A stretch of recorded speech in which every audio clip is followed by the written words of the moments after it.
Mga kalingap, narito po ang update ngayon. Viancy, maisakatuparan kaya? Desisyon ni Kalingap Rob, pinaburan ni Papa Eds. Bago po tayo magpatuloy, isang mapagpalang araw at gabi sa inyong lahat saan mang sulok ng mundo. Mega love shoutout po sa lahat ng kamember ko ng Karepa Kalingap Reactor Partner. Sa mga OFW, subscribers, listeners, mga silent viewers, mega love shoutout po sa inyong lahat. Patuloy po nating suportahan ang founder ng Kalingap, Kuya Val Santos Matubang, gayon din po si Kalingap Rob, kasama ng kanilang may bahay, Ate Edna Vlogs at Jackie Tapia. Napakaganda po ng kanilang layunin sa mundong ito, ang marami pang matulungan na talaga pong nangangailangan. Kaya naman sa hindi pa po nakakapag-subscribe sa kanila, please po isubscribe nyo sila para mas marami pang malingap. Ako namang inyong lingkod ay patuloy po na naglalambing Kalingap Kel. Please po subscribe my channel, like and share at huwag niyo pong kakalimutan, click the notification bell para lagi po kayong updated sa aking mga videos. Dito na tayo mga kalingap sa ating topic. Viancy, maisakatuparan kaya? Desisyon ni Kalingap Rob, pinaboran ni Papa Eds. Ano-ano nga ba mga kalingap ang desisyon at plano ni Kalingap Rob dito po kay Bibi Viancy? Eto guys, unang plano ni Kalingap Rob para kay Bibi Viancy ay maaari nga pong mag-audition sa Pinoy Big Brother at pwede rin daw pong sumabak sa pagmamodel. Wow naman!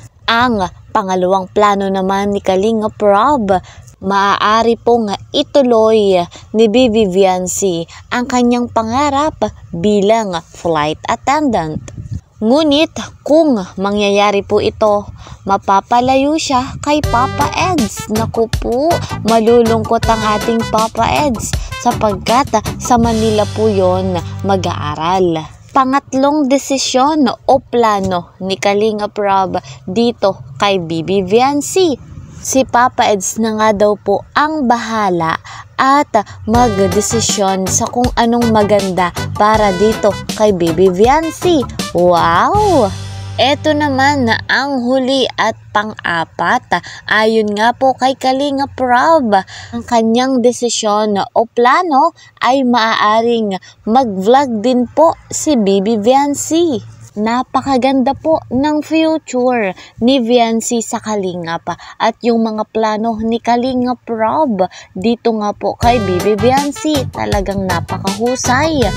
Eto guys mga kalingap, nakakatuwa po kay Papa Ed sapagkat kung ano man yung mga plano ni Kalingap Rob dito nga kay Viancy ay suportado ni Kalingap Edu. Ngunit ang pinakagusto nga po ni Papa Eds sa mga plano at desisyon ni Kalingap Rob dito nga kay Viancy ay yung pangatlo. Ang lupit. Yung pangatlo nga pong plano ni Kalingap Rob ay si Papa Eds na ang bahalang magdesisyon sapagkat kapag kinasal nga naman sila, sila na ang bahala at nakakaalama kung ano man yung ikabubuti ni Viancy. Aba, ayos talaga. Ang ganda ng future. Astig. Simula po talaga nang mapunta si Viancy sa Kalingap, ang laki na ng pagbabago ng kanyang buhay. Unti-unti nang naisa sa katuparan yung kanyang mga pangarap sa buhay. Eto guys mga kalingap, ang tanong, alin po kaya doon sa mga desisyon o plano ni Kalingap Rob ang maisakatuparan ni Bibi Viancy? Kung ano man po ang kanyang magiging desisyon ay susuportahan natin. Ang mahusay na desisyon ni Bibi Viancy ang siyang tangi lamang kasagutan. Ayan guys, hanggang dito na lamang po ang ating topic. See you po sa next video. Ingat po kayo palagi. Bye bye!